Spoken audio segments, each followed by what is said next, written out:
Hello guys, welcome back to this channel. In this today's tutorial, I'm going to show you how we can see watch history on Facebook.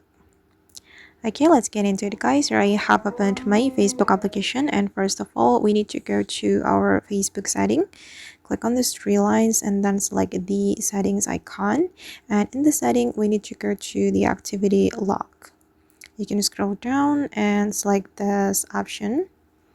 Okay, and go to the activity history on the top right, and then go to the folders and select the categories, and we have to choose your Facebook activity and select post.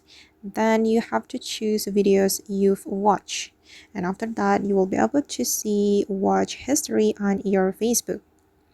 These are the video I have watched on my Facebook, but I hide it from my profile. As you can see, I have made it private for only me. Alright guys, and that's all the way to see watch history on Facebook. I hope this tutorial will be useful for you. Thank you so much for watching, and see you in the next video.